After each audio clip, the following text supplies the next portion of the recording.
Good evening, Dhamma friends. Welcome back to another episode of Sutta Discovery. Today we are going to discuss about another noble path factor, Samma Kammantu. Before we proceed, let's pay respect to the Buddha. Sadhu, sadhu, sadhu. Namo tasse bhagavatu arahato samma sambuddhassa. Namo tasse bhagavatu arahato samma sambuddhassa. Namo tasse bhagavatu arahato samma sambuddhassa.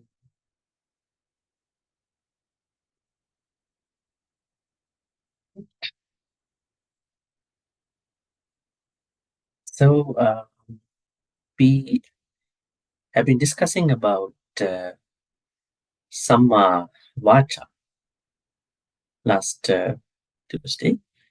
Samma Vacha means the absence of lying, absence of slandering, divisive speech, absence of from harsh speech, and absence from gossiping, idle chatting.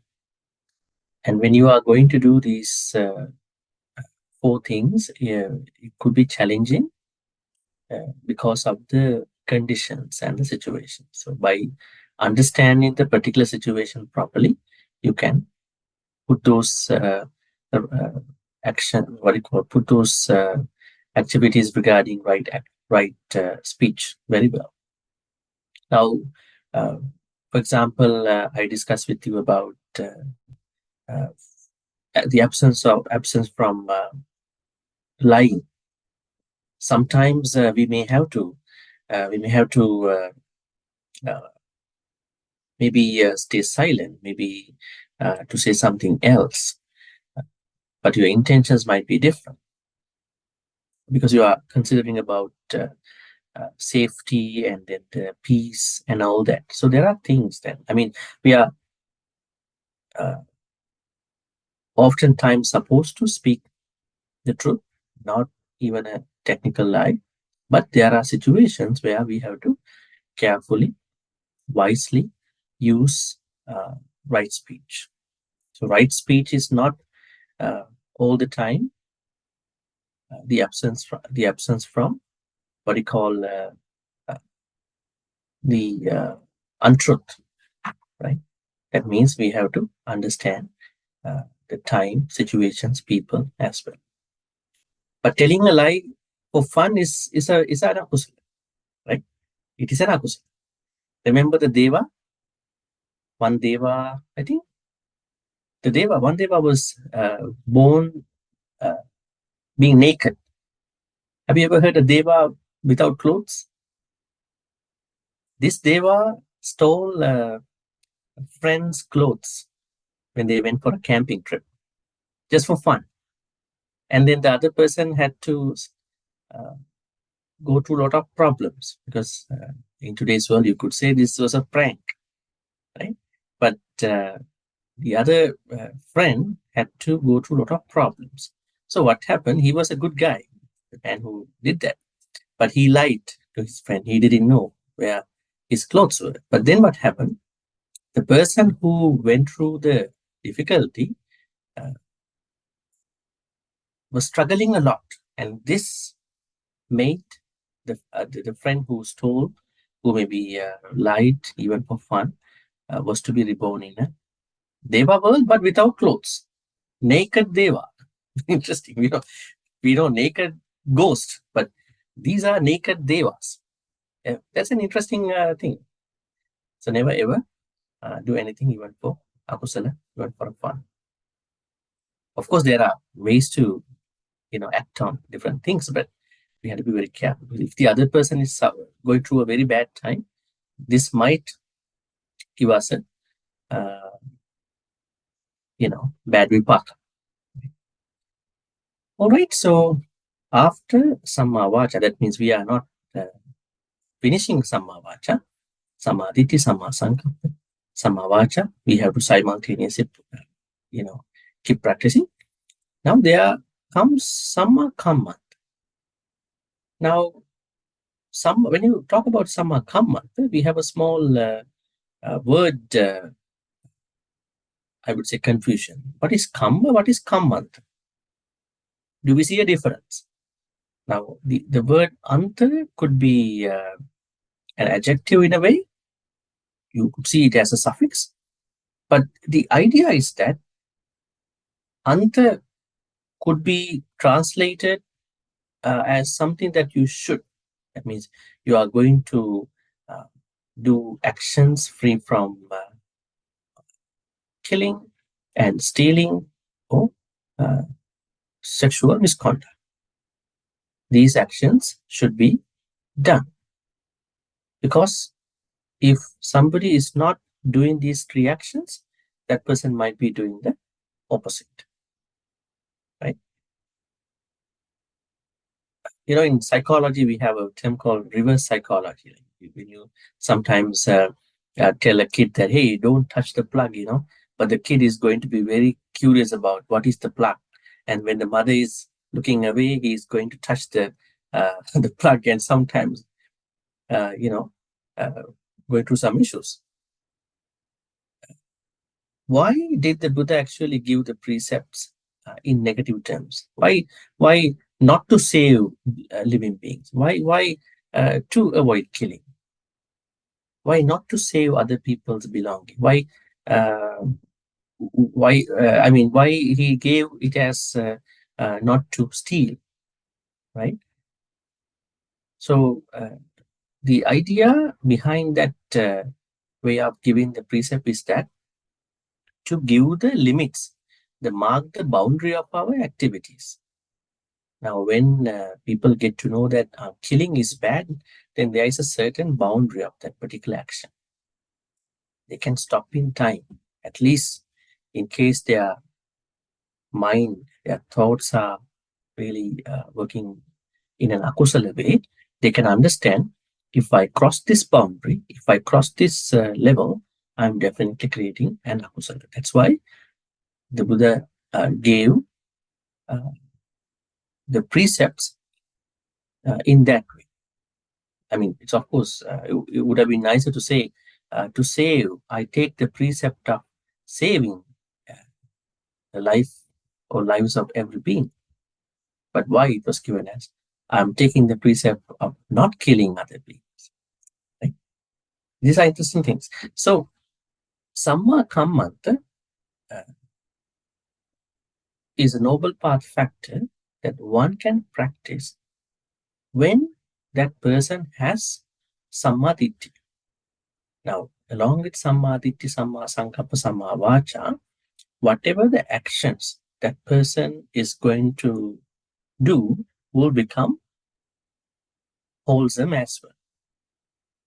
Now, if you see somebody who is trying to kill, who is killing, who has killed, you could understand that that particular person had no samadhi during the time of that akusala karma.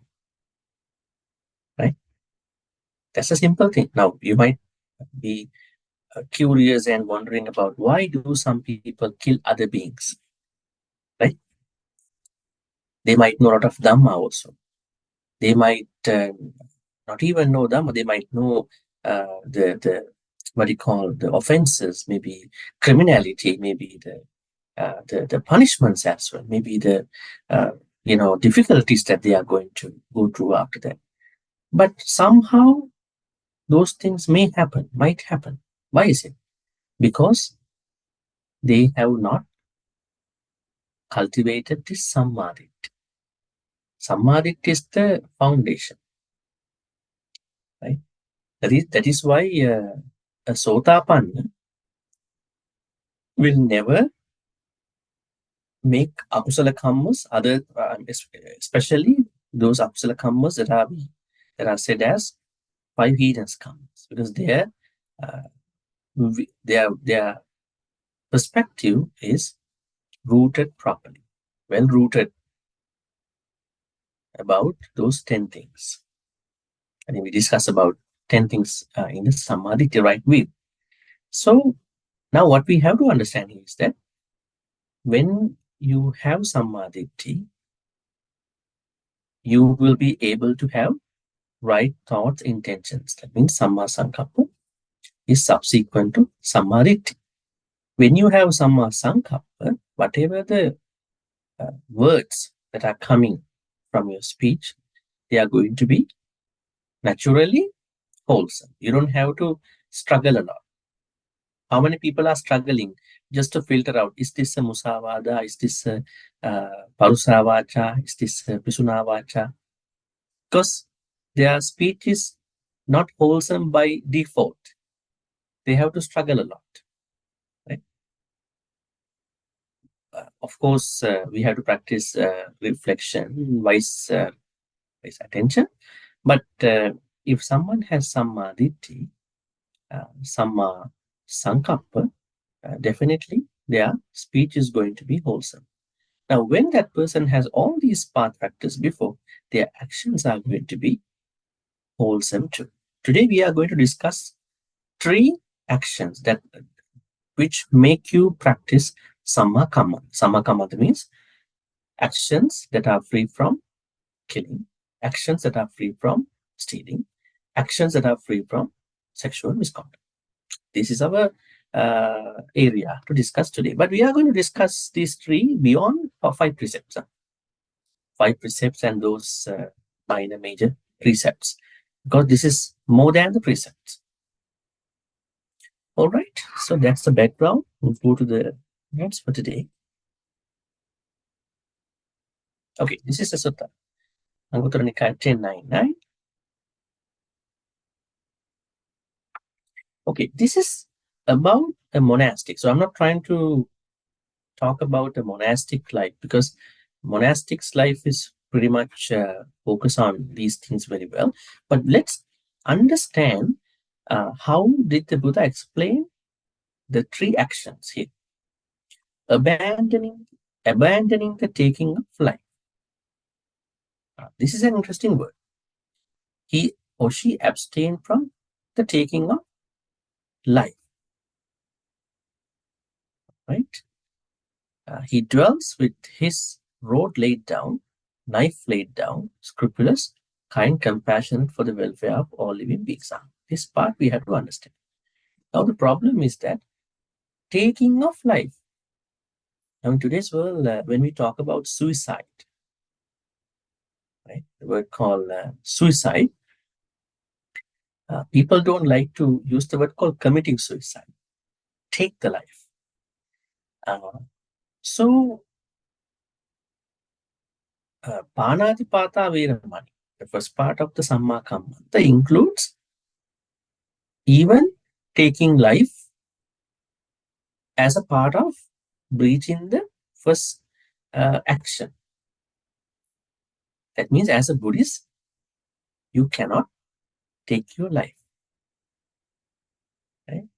Actually, in the penal code, if you are trying to take your life, but you are going to survive, by law, police would come and take you into custody. It's a criminal offense. I don't know whether you might have heard that, because you can't even kill yourself.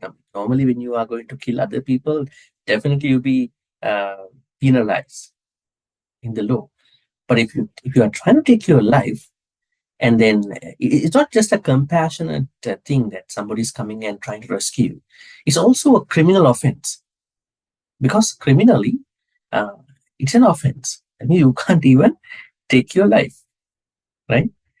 But what is the Buddhist advice? The Buddhist advice here is that you cannot take your life.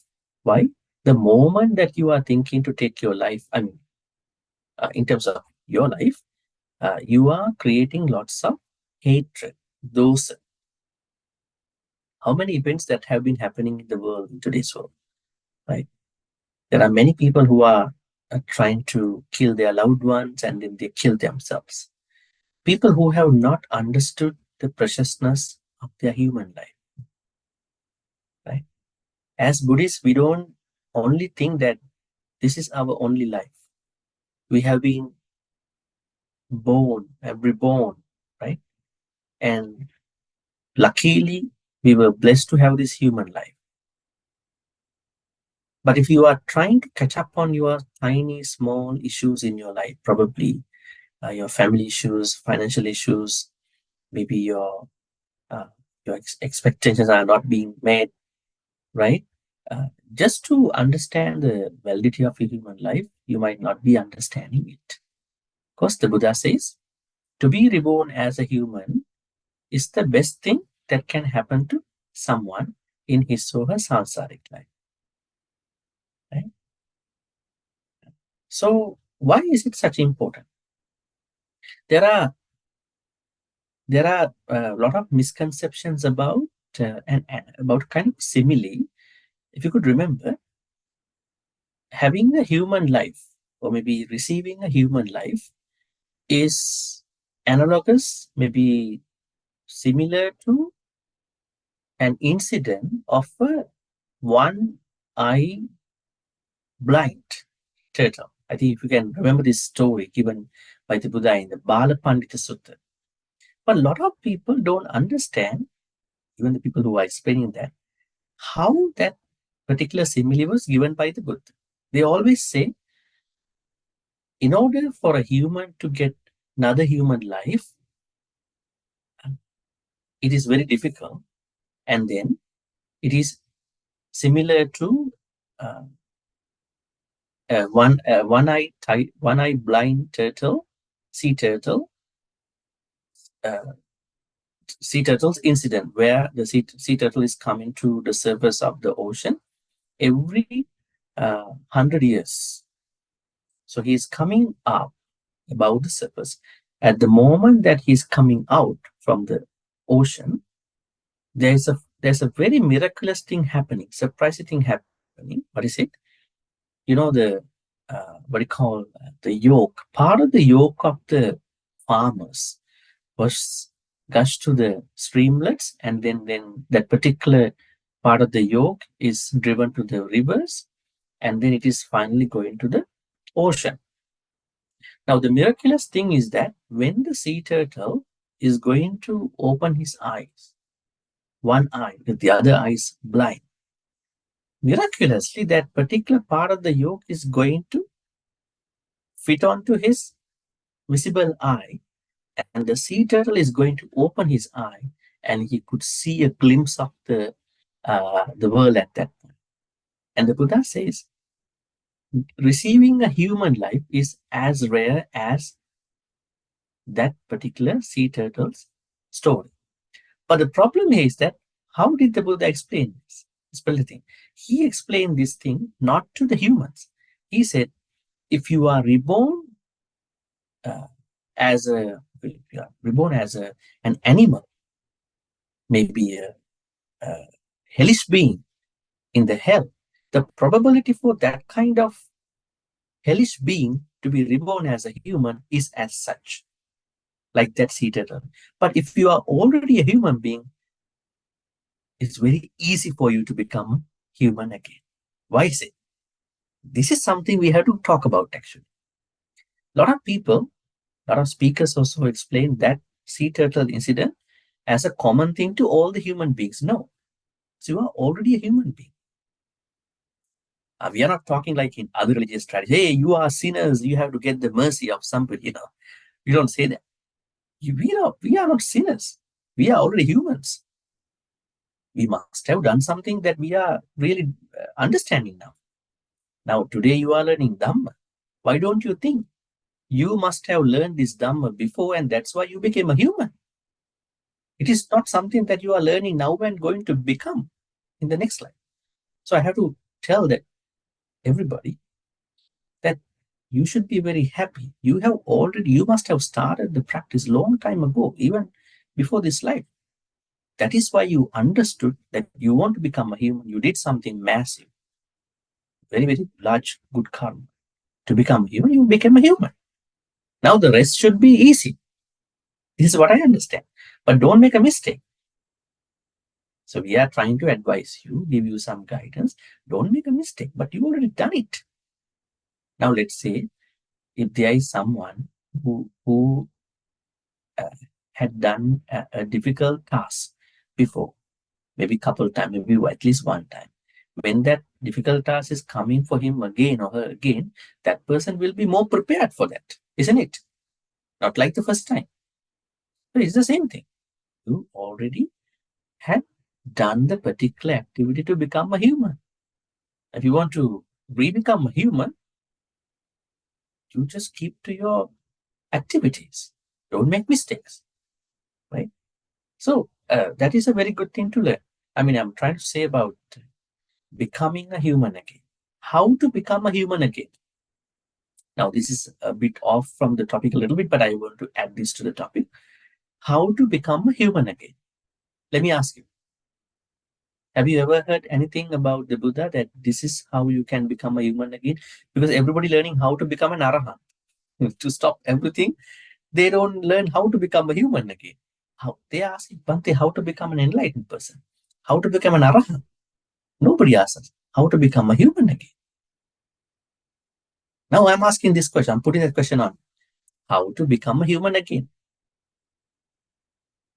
Only by practicing 10 kusalas. We call them 10 kusala patha. Let me type that for you. 10 kusala actions. So the more you practice these 10 kusala actions, easier you become a human again, right? In case you got a human life with some issues, probably I would say some health issues, some other issues, don't worry, right? Because you can still do more good karmas, right? Because most of the things in our life, they are connected to the karma, right? Let's say you are trying to make a good relationship with somebody, but nothing is going to work, right? Maybe you must have not done enough good karma in the past life to take care of other people. Good time. Maybe you had to compromise a little bit more. You might feel that you are trying to make very good connection with friends, but all these friends are trying to cheat on you, you know. Why is it happening to me? Why are these people doing this? I see other people, they are very good to each other. Maybe you haven't been a good friend in a past life. Now, an opportunity has arisen to you. Compromise a little bit. Don't, because most people are trying to make a fair deal, like a win-win situation only in this life. But these are coming from past life too. If you understand that, you can think about it a little differently. Maybe I must have not done enough good karmas for that. Maybe I have to sort of compromise a little bit more, and then things might be okay in this life also. In that, so the Buddha says here, if you want to practice the absence of panatipata, which is the first part of the Sammakamma, then you are not supposed to take your life. If you look at people who are taking life, most of them are very educated people. If you take a look at the victims, those people who are taking life, they are mostly educated people.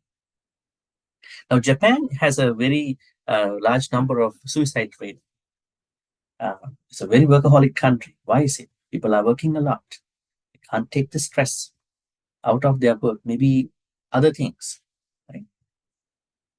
And even other countries, even you would also see some other people also who don't have a good, strong, I would say, mindset perspective, who are very vulnerable, who are very weak in their thinking, discussing, planning, also might be vulnerable to this thing.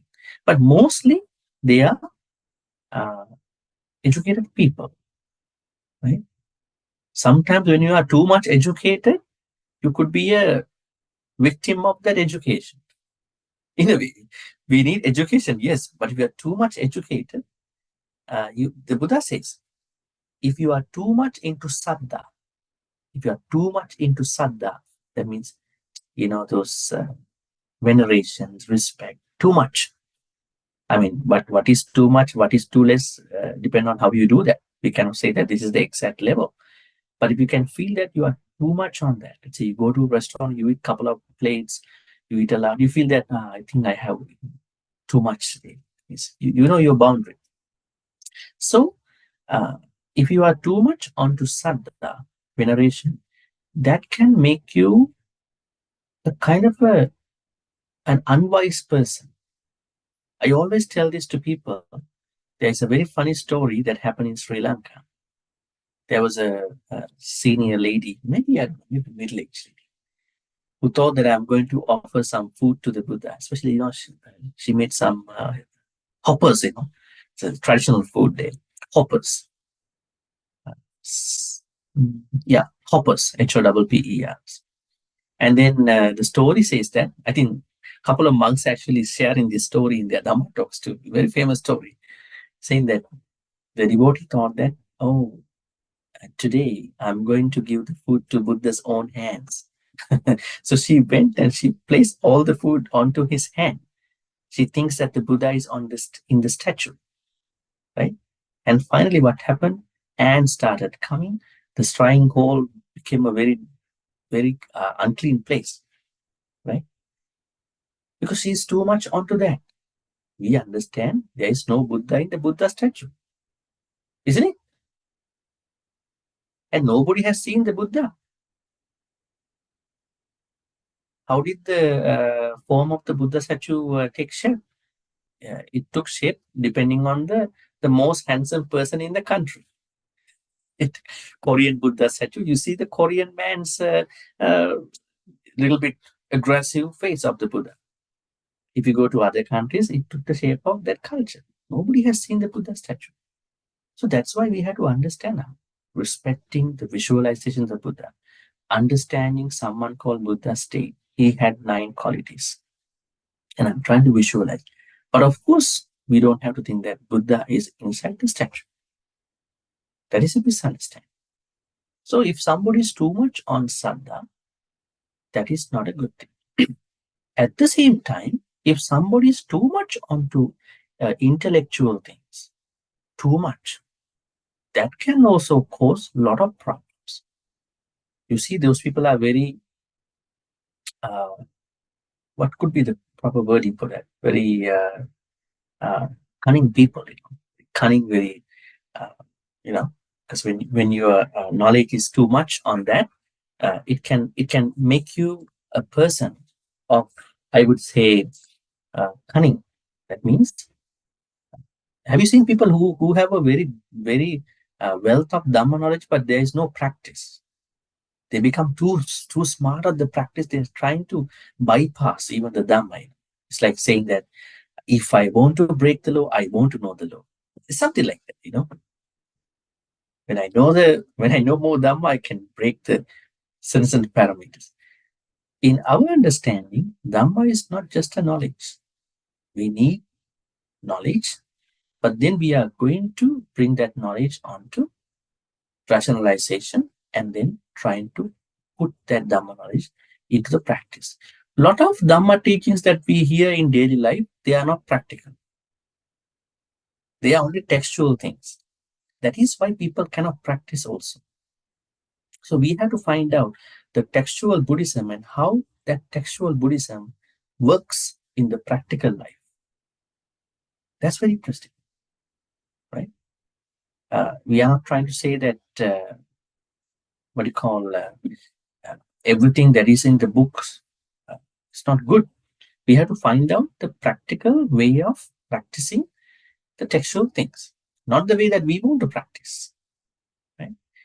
So Saddha and Panya. When you are too much on Saddha, when you are too much on Panya, Panya is not the wisdom, the lofty wisdom, but the intellect part. Then you might make a lot of mistakes. So I was trying to say taking life. I mean, when you are too much onto knowledge, that might sometimes cost you a life in a way because you're too much intellectual. Sometimes when you talk to people who are too much intellectual, they validate, they justify, defend whatever they think. They are not even open to real Dhamma applications. So this could be one of the reasons for some people's thoughts about, suicidal thoughts. Okay, so we are not supposed to take our life. If you are doing that, you are breaking the first, what you call the panatipata. Second, now in addition to that, Buddha explains here other small, tiny ways where you are going to discipline yourself about this first part. We'll see that. Abstaining from taking life, he dwells with his rod laid down, knife laid down, scrupulous kind. Why did the Buddha talk about sticks and knives? Does that mean that people at that time they brought knife and stick all the time with them? I mean, at that time they had no guns at that time. Did they bring the knife, rod, maybe sticks, just to protect them? So maybe yes, maybe no. Right?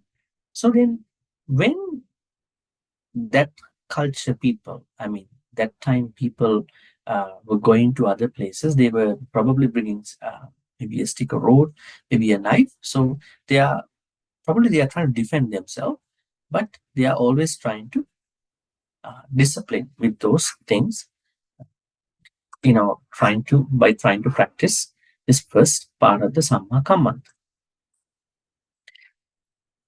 All right. So before we go to the second part, what we call Adinadana, let's discuss this Panatipata a little bit more. All right. What are the other things? Maybe I may have discussed, not exactly. Okay. All right. What are the other things about Panatipata? Now, I get asked always some questions about different people's practical issues with regard to Panatipata. Now, one question that I could ask actually recently was that somebody is working in a lab, and in the lab, that person has to involve in research and may have to do some experiments, maybe have to probably witness some tiny creatures, animals are going to be used for the experiments. Is this, can a Buddhist survive still in a lab? I said yes. A Buddhist can survive in any place. Now, my example was, which I always bring, is that let's say you are catching a cough, right? Maybe a flu, maybe a cough, maybe a sore throat, whatever. Let's say you are catching a cough, and then you are thinking, okay, today morning and every day morning, I'm supposed to practice metta, 5 minutes metta, or 10 minutes. And all right, this is virus, maybe bacteria. If it is virus, there is no medication. If it is bacteria, yes, there are medications. Now, let's say if it is a cough coming caused by some bacteria, and then you are going to see a doctor, and the doctor is giving you an antibiotic, probably a syrup, maybe now this can also lead to suramiri, codeine mix syrup. And now you are thinking, because I have to practice metta, even to this bacteria, I cannot take this syrup. I have to send metta to them. What would you do? Would you save those bacteria? Would you save yourself? Let me ask you. I think you can't say anything at the moment, but keep this as a question later. What are we supposed to do? We are going to save us, right? Because we understand we are trying to save other animals as much as possible. But when we are living in this world, there are times we may not be able to save. But you can't call it a panatipata, right? Let's say you are driving on a highway, and then suddenly there comes a, it might not happen, but I'm just saying, a buffalo comes to the highway suddenly. And then you are thinking, okay, my metta includes buffaloes, cows, right? Now I cannot keep driving, but it's a highway. And you are going to save that buffalo. A lot of cars coming behind you. Would you save that one buffalo? If you stop the car, all of a sudden, Many cars are going to crash onto you. There are many humans are going to die behind you, including you. What would you do? Would you save the buffalo, or would you just uh, not try to jeopardize other people's human life and just keep going? So we have to make decisions, right? Let's say there is someone who is on life support, right? Somebody, the doctor is saying to the family members that this patient is not going to survive. Somebody has to take this life support off. And once you take the life support off, then the patient is going to die. I remember a very funny story, is a true story. There was a monk, Buddhist monk, went to bless, probably do some last blessings to a patient. And then the devotee asked, Bhante, can you take this life support off? We cannot do that. This is our father. That's going to be very criminal too. We never know how they might explain this to. So they are not, what do you call, wise enough, strong enough to make those decisions. So that means when you practice Panatipata, you have to understand how you are going to practice Panatipata in the proper way, not in the unwise way. So these are a couple of examples. Let's say you are going to boil some water. Why you are boiling water? Because you are trying to make sure that this water is cleaner. But when you are boiling the water, you know that if there are some bacteria, the bacteria will be killed and it has to be sterilized. Right? Even the moment that you are trying to sanitize your hand, this can happen too. But we cannot be very extreme to practice Panatipata like that. We have to understand how to practice Panatipata in the proper way. So we have to be very careful. And then just don't take it as a very stressful, depressing thing. Right? Okay, so this thing has to be properly understood. Panatipata has to be the absence of Panatipata. That means killing other beings must be practiced in the proper way. Because of the timing issue, I'm going to go a little bit faster. And the second is Adinada. How did the Buddha give that? Abandoning the taking of what is not given, he abstains from taking what is not given. He or she takes only what is given, except what is given. Lives not by stealth, but by means of a self that has become free. Okay. Stealing. Now, in today's world, stealing has taken new forms. Right? People steal differently. Right?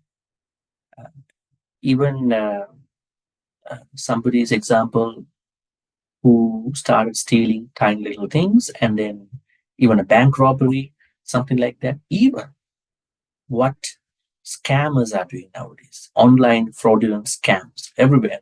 They're everywhere. Your credit cards will be compromised by the banks. Why? A lot of thieves are operating all the time, even now. Right? So they are working very hard, 24 hours, right, to take people, right, into their hands. So what we have to understand is this thought of intention of stealing is what the Buddha says here by Adinada. Right? Let's say someone is trying to steal a small pencil, and there is someone who is trying to steal a lot of money, maybe something bigger than that, but the same akusala. Why is it? The intention of stealing. Now, when you come to Samma Kammanta level, you will never steal because you have the Samma Ditti. You will never do that because you are automatically, naturally not stealing. Right? Now, when we think about stealing, it can take many forms, right? What do you call? Can you steal by your mind? Now we are thinking about the technical, physical kind of stealing. You go somewhere and you take. Can people make akusala just by the mind? Yes, they can make. Right? Maybe they are trying to steal someone's stuff by mind, by thinking as such. Right? That's why in one place, I can't exactly remember the place, it is said that this is an idea. Okay, I mean, I can see that in some texts. Do not uh, pluck flowers from the trees, because the moment you pluck the flowers, the time that the flower is going to survive will be cut short. But what if someone can offer flowers while the flowers are in the tree? May these flowers be an offering to the Buddha. It works too, because it's the intention, right? And you are saving the nature. But I mean, just because I'm saying this, don't stop bringing flowers to the temple we have. It might be a cultural need. But here the intention matters. So I'm trying to say the opposite side of intention. Somebody might say, okay, I cannot steal, but what if I have this thing? And that is also adinada. Because you are making adinadana by your mind. Right? So there's a technical side, physical side, and an abstract style about breaching these ones. All right, so that's the adinadana. I mean, we can talk probably in the question and answer time. And then kamesu michachara. Let's see what is kamesu michachara. Something interesting over here. Right? It's going to be here.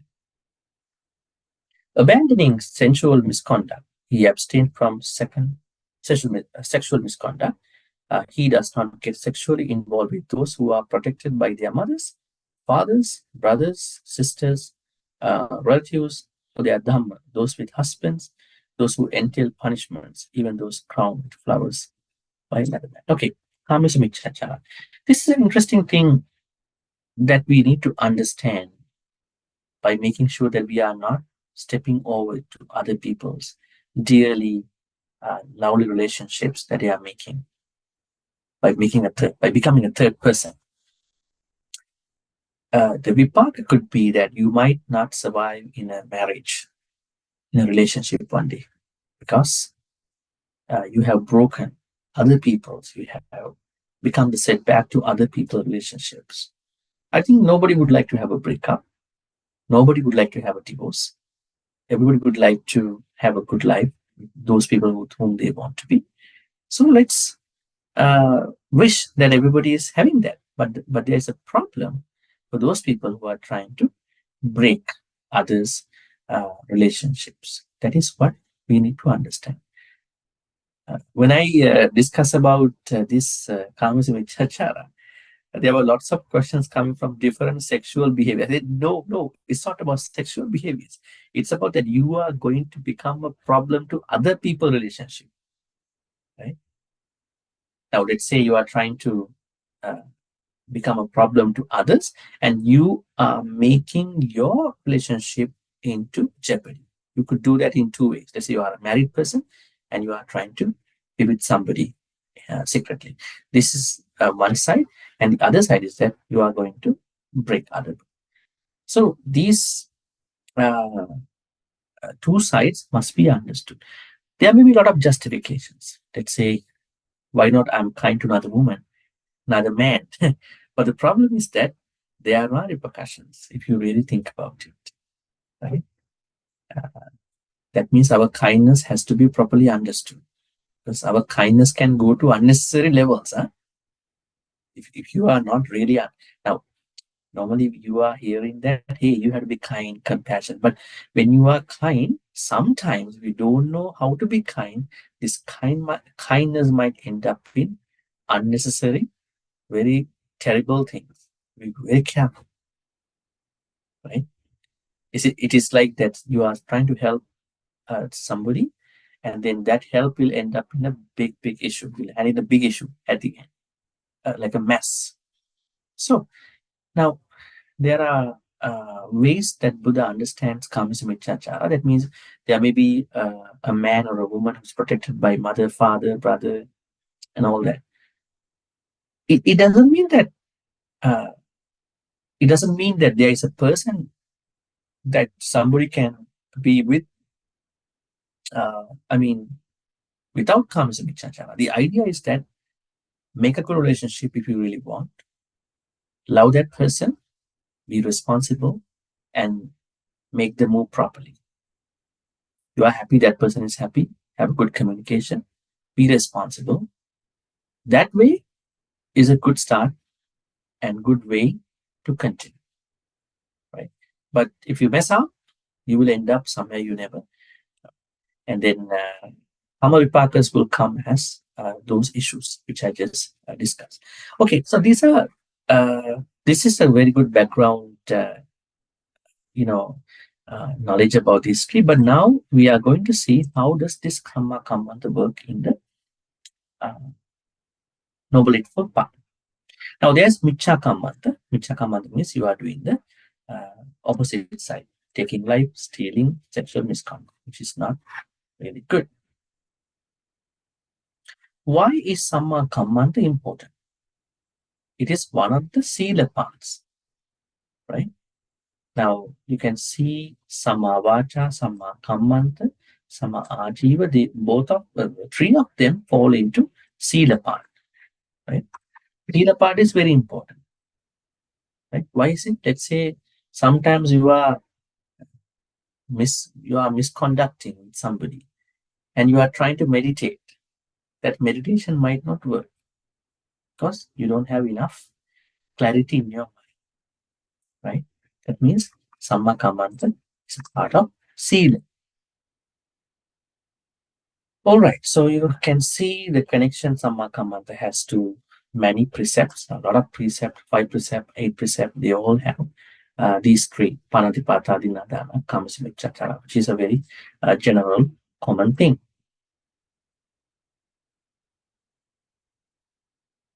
More importantly, we need to understand this. Is Samma Kammanta connected to compassion? How conscious decision making leads to compassionate action? Yes, only when we are compassionate to ourselves and others, we don't kill, steal, and try to misbehave with other men or women. Now, there's a paradox to this idea. Now, let's say euthanasia, the idea of honor killing, euthanasia, right? Now, the idea is that the patient gives consent to die, and the doctor who is involving in that killing is doing to save the pain. By Buddhism, whatever this modern idea of honor killing, euthanasia seems to be, as Buddhists, we cannot kill any being in that way. But there's a different way of looking at this thing too. I mean, if the patient can give the consent, I don't want to live anymore because this is so painful to me. But as Buddhists, we are not supposed to help someone die in that way. Rather, we are trying level best to do. All right, finally, over here, there's something interesting coming up. I think.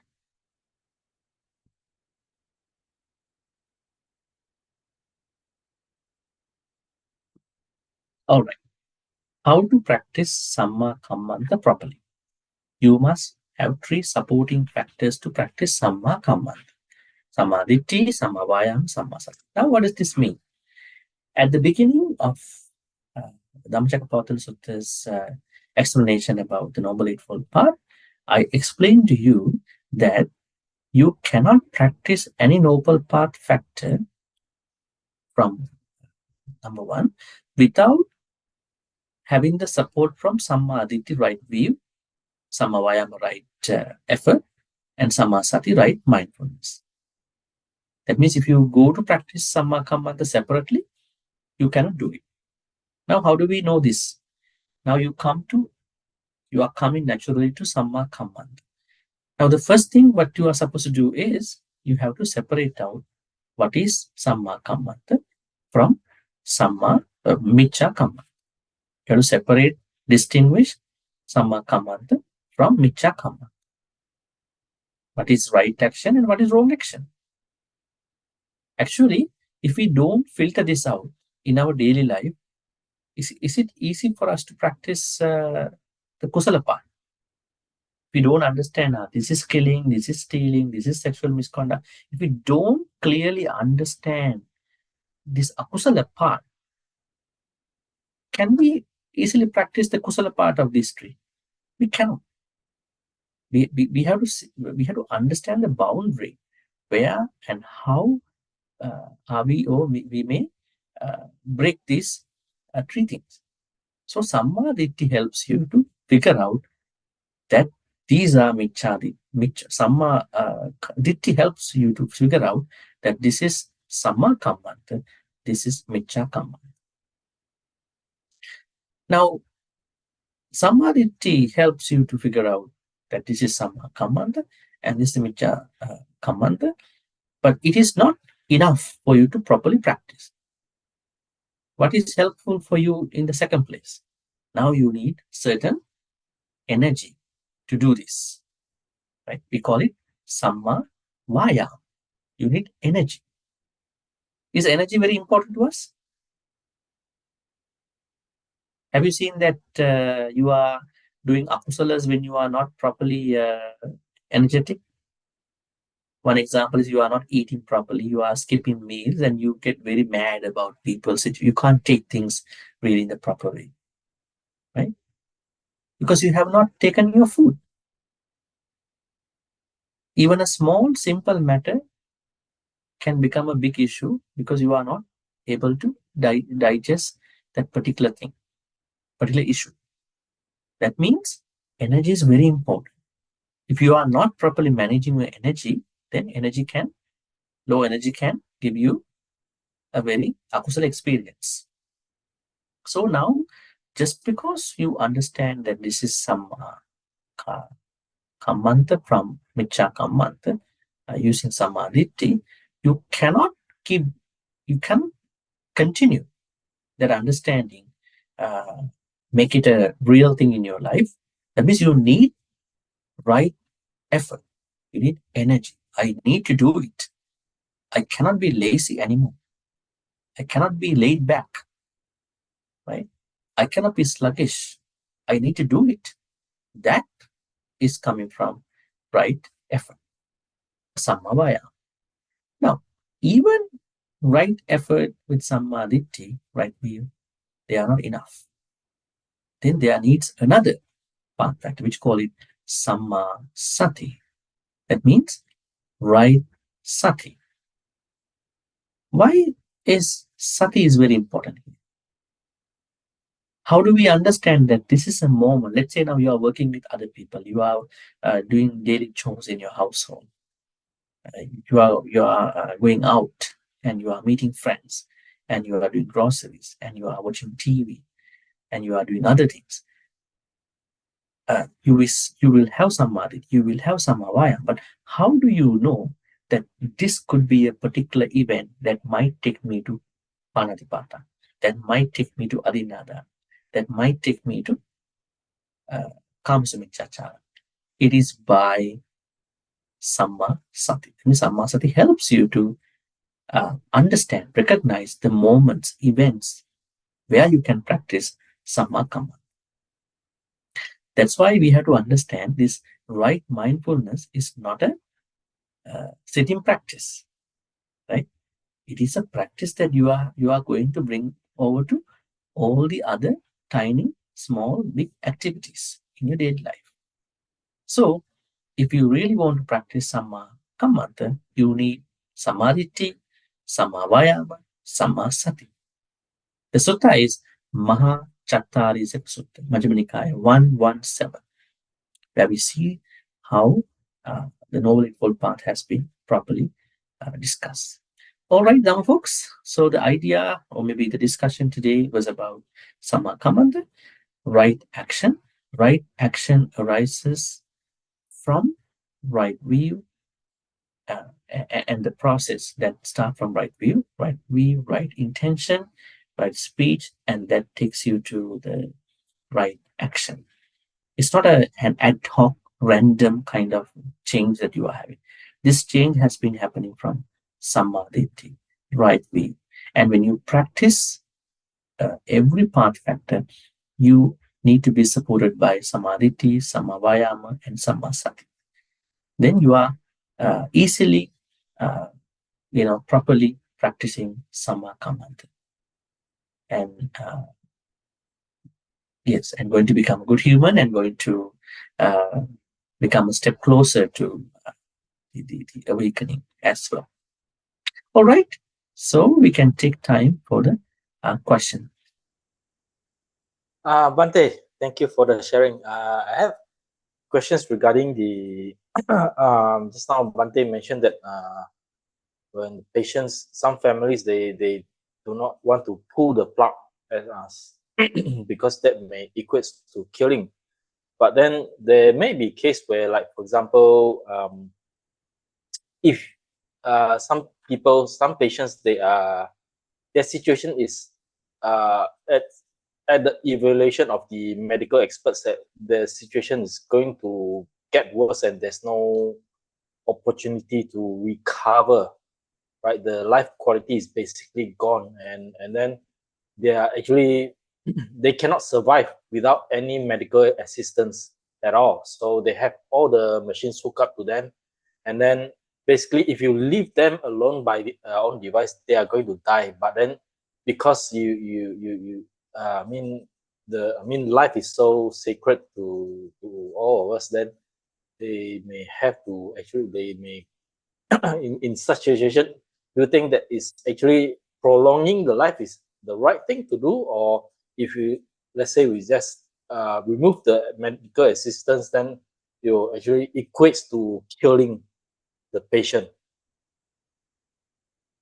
Medically speaking, there is a different story, as you said, as I said earlier too.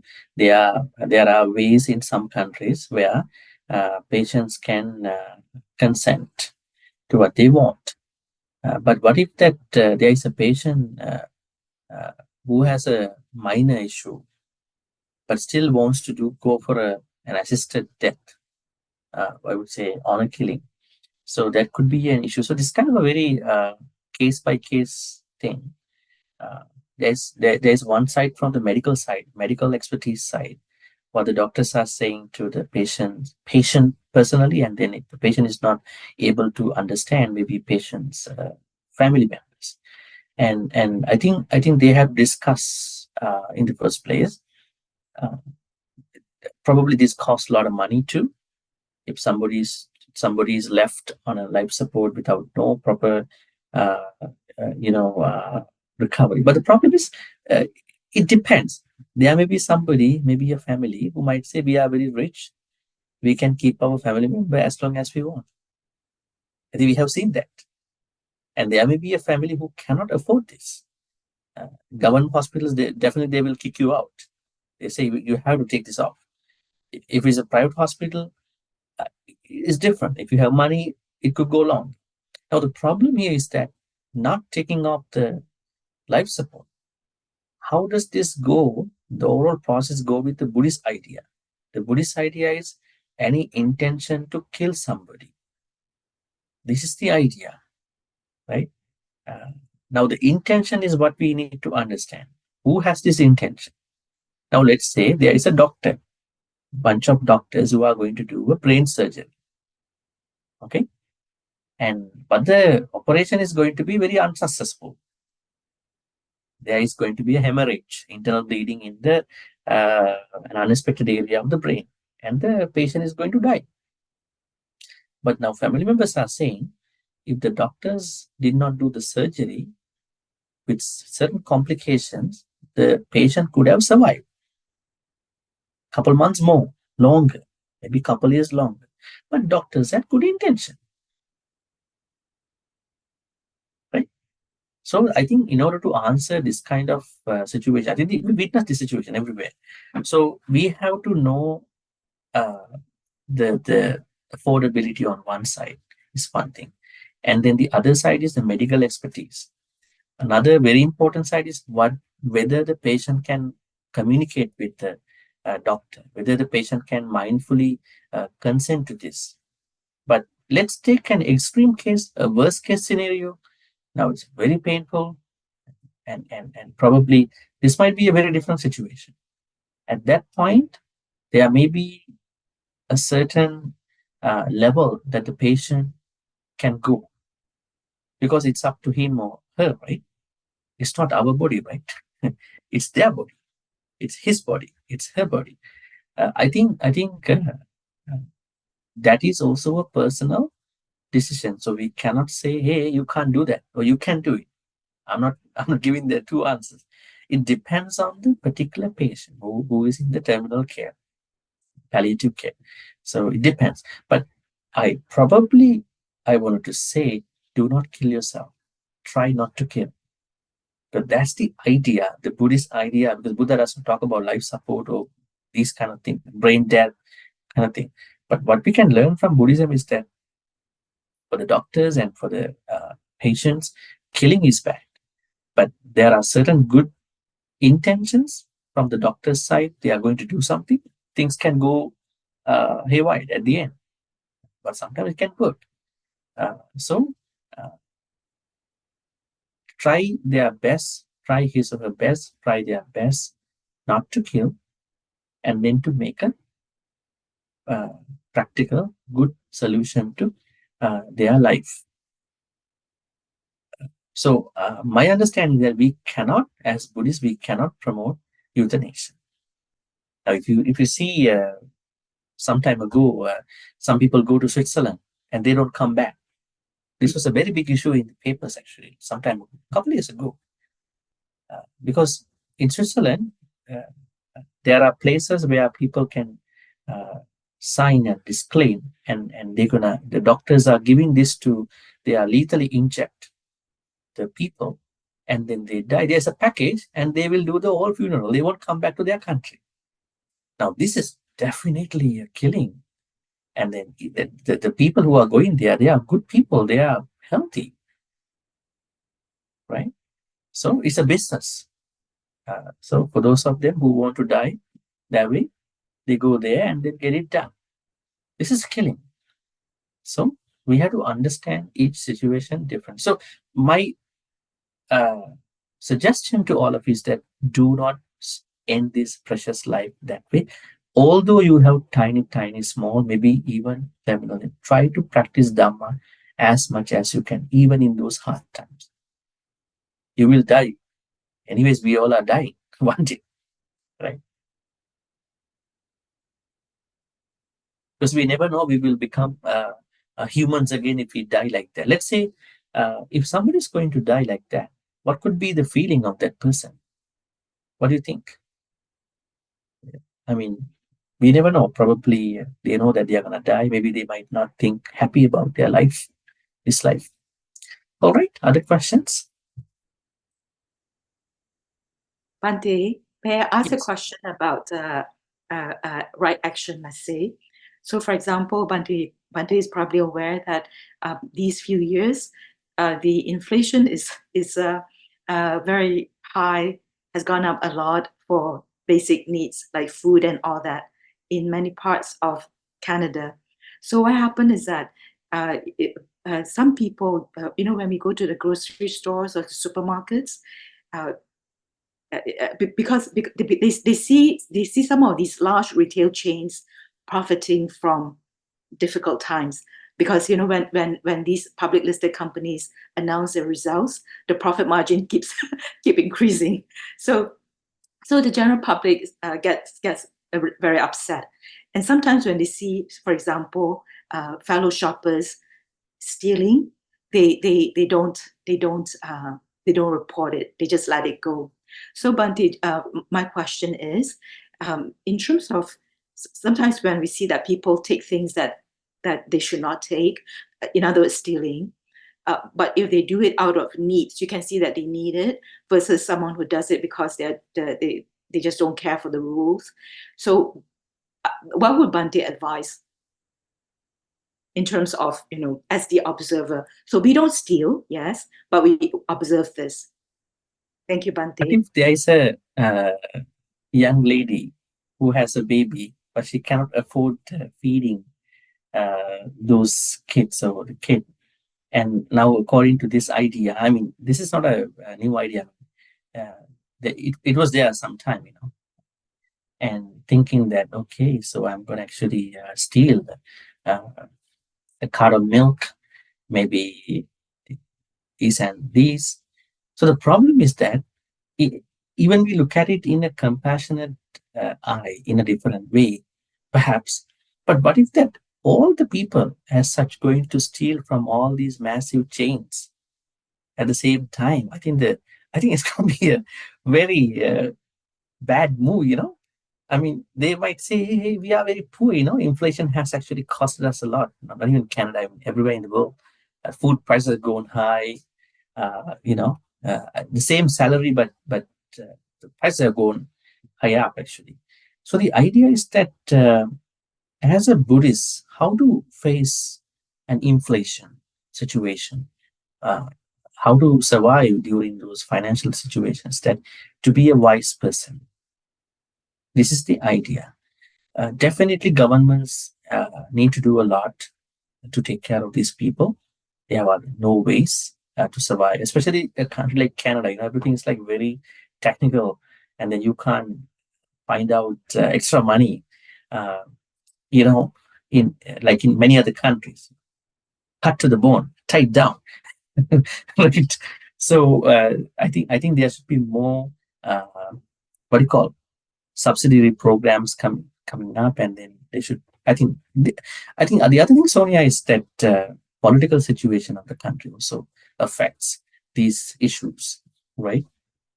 So that is one thing. But promoting that anybody who cannot afford can go and then shoplift, and that is okay, might not be a good idea, because the problem is, you might think about one lady. What if that all this similar kind of ladies or men going to steal at the same time?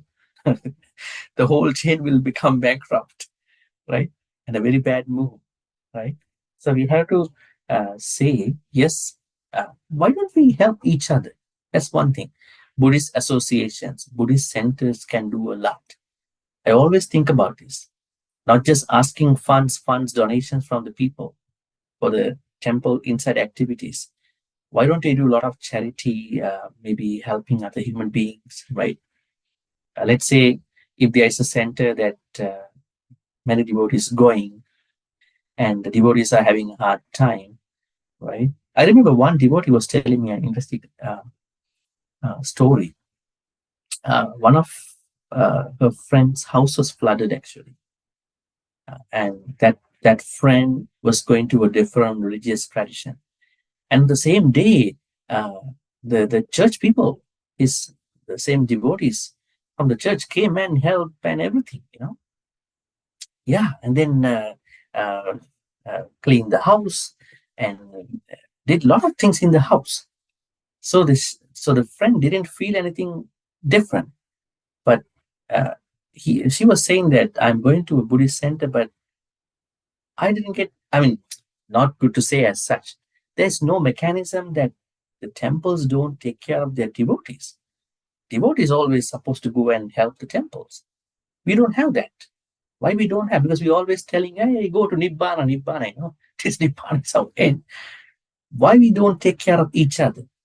We should have a certain program, certain mechanism that we are taking care of each other, at least for the worst case time.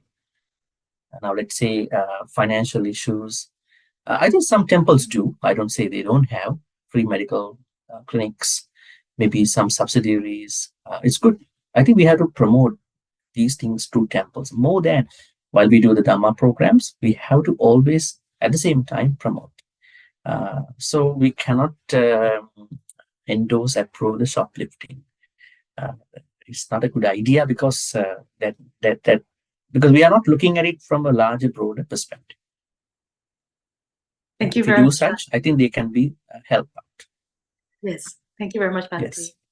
Yes. I think we have have a question. Yes. Yes, we have a question from Leong. Leong, please go ahead. Good evening, Bhante. Yes. Incidentally, just now Bhante was talking about patients in hospital who are on life support and so on. And it just struck me, what is the Buddhist definition of death? Supposing we have a patient on life support and doctor says it is brain dead. It's just a machine keeping it alive. It's making the decision, telling the doctor, okay, then we stop the machine and the patient die. is that killing? Is the definition of brain dead actually means the patient is already dead? Now, the problem is with the medical terms perspective of the dead, not the Buddhist way of looking at the dead. Now, if you look at how many deaths are there, somebody's brain can be dead, but the person is still living with a coma with the support of life support. Is this the death? We have to understand. And somebody passes away, medically passes away, but still the organs can be used within another 24 to 48 hours, right? That means some organs are still working, right? So according to Buddhism, we look at death in two ways. One is the conventional death, where your heart is going to stop. Once your heart is stopped, now the brain death is not the stoppage of the heart. You're still living, right? That's why the doctors are asking, hey, you can go and talk to this person. They can hear, but they cannot talk to you, right? So once the heart is stopped, that is the moment where your consciousness traverses into another body. So this is the conventional death. And we have a very interesting death that is happening every second, every nanosecond, all the time in our life. What is it? We call it Kanika Marana. Let me type that for you. The earlier one is Sammuti Marana. Sammuti Marana means that means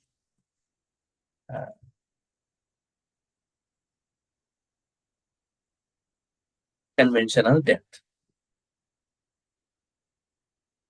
Not the brain death. Huh?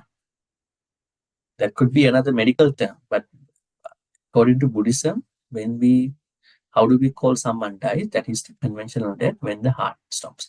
The other death, which is very interesting, is Kanika Marana. Kanika Marana means momentary death. What is it? How have we become old? Can you think about it? You are telling maybe every birthday, maybe I am turning 1 year closer to the death. That might be a little bit negative way of looking at the birthday as well. Huh? But anyways, how have our changes been happening? Is it in 1 day, 2 day, 3 day, maybe every moment? That means Buddha says that we are dying every moment. We are dying every moment. So this is not a medical death. So Buddhism takes death in two ways. One is the conventional death, the other one being the momentary death. But the brain death is a medically, a provisional way of looking at a medical death. I would say brain is dead, but still part of the body is dead, but the heart is still working. That is not the death that we are talking in Buddhism. Heart has to stop. That makes sense. And the other thing is, I think you are asking again about euthanasia. That's why I said although there are provisions for people to go for it, but the Buddhist idea about euthanasia is little, I mean, I wouldn't say it's complicated. We have to understand. We are not letting someone die. We are not helping anybody to die. We are not going to kill. So, but by this time, there are certain choices people are making depending on the cases. Different cases are very different. So we cannot give a very common answer to this question, because we have to look at each situation differently. Then we can think about whether we have to go by the medical expertise or the person's advice, person thought, maybe the family members' way, affordable. So there are a lot of things are involved, a lot of conditions involved. There's no one answer to this. That makes sense? All right. So we have a question over here on Samma Kamanta. As Buddhists, what is the best way to clean our past wrong actions, which we may stop committing now, but still affect us, victim, negatively? Do more good karmas. Let's say you are going through a hard time continuously. That means definitely things have been working differently, negatively. So you do need to do a lot of good karmas. Right? Let's say you are not healthy enough while you are taking care of yourself. Maybe you can more focus on helping other people's health. Right? So you can take it in different ways. So do more good karma. That's how you're going to. I kind of say it's cleaning. It is what you are supposed to do, because otherwise people might think that this is a little trash or rubbish. We all can clean it. Not a good way of saying that. So rather I say do more good karmas to change that maybe. All right. Then recently someone told me that her son said he likes man. Recently someone told me that her son said he likes a man. He said, it is under sexual misconduct. My friend told me that she asked her son just to think of whether the action is right. My answer to her was to get him to think. Any suggestions to the poor guy? All right. Homosexuality. We don't see this in clear terms in the text, but nowadays there's a very big discussion going on, like LGBT community, about this thing. Well, sexual misconduct does not talk about homosexuality. But there's one place that I will tell you to check. Dhammacakkappavattana, the Sutta, Dikanikaya. In this Sutta, Buddha says, when the world is going to end, there are people who are going to sexually engage with the same sex. This is a very provisional, very particular teaching, if you can see. There is a time that the lifespan will go down to 10 years of age. So people marry when they are become 5 years old. I mean, this can be a little bit difficult story, but there we see that idea. So, well, we don't have a lot of information about homosexuality in the Buddhist text, so we cannot have a proper idea about it. But the thing is that if you are really concerned about life for the future, then you will think about what you are supposed to do in terms of that, rather saying that this is good or this is bad. Yeah.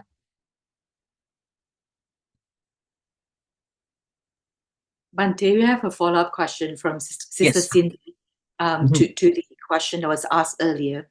So Sister Cindy asked whether organ donation following brain death, is that acceptable in Buddhism?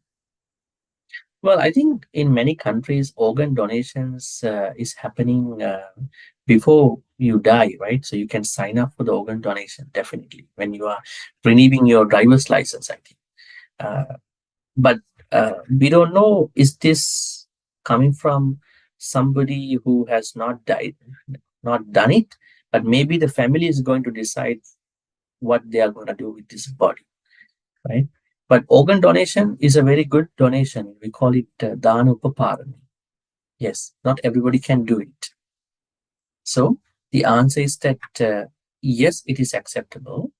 There are a few ways to do organ donation. One is, there are some monastic speakers, they are highly talking about that organ donation has to happen when they are alive, like a kidney donation, which is not needed necessarily, right? It's a very terrible experience to so many people, right? There are a lot of problems happening with this thing too. Sometimes, let's say there is a patient who needs a kidney and they are reaching out to different people. And there are a lot of fraudulent peoples out there. They are taking money that they would give. And just before the surgery's night, they are leaving the hospital secretly, right? So, I mean, there are a lot of bad experiences are happening. So what I'm saying is that maybe it might be a better experience to sign up for organ donation before you pass away, if you are really concerned about it. Actually, not many people are planning what is happening after they die. So making other people a little bit complicated. Yes. So you can definitely sign up for this. I think we can take one more question, Sonia, right? Then we do the transfer. Yes, Florence, please go ahead.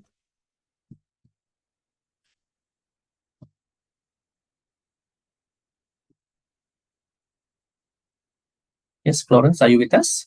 Yes, please. can you hear me? Yeah. Yes. You were asking, saying that no one asked how to become a human again. Could you elaborate this? Interesting. Thank you. Thank you for bringing that up. I actually asked that for you to think about and ask me again. Okay. So very interesting, because everybody wants to attain Nibbana. What if that we are not going to attain Nibbana in this life, or maybe in the near future?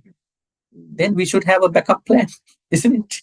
We don't want to be an animal. We don't want to be in a Peta world, right? We should have this backup plan. Plan B, plan A should work one day. So how to become a human again? The Buddha says that if you keep to the 10 kusalas, you will become a human again, right? That is how you're going to be a human again. Not killing, not stealing, not sexually misbehaving, not lying, not engage in divisive speech, not using harsh words, and not gossiping, idle chatting, and not being covetous, very greedy, and not having ill will, and not having wrong view. If you keep practicing them as much as you could, and definitely this will help you to stay mindful, and you will die, become a human again in a better place. I mean, at least to practice more Dhamma, you need a comfortable life. Those people who are struggling, they are not easily able to practice Dhamma. Their main thing is how to eat, how to make money, So I think a comfortable life is very important. Very, very important to practice Dhamma. Make sense? Okay. 10 things, 10 kusalas. All right.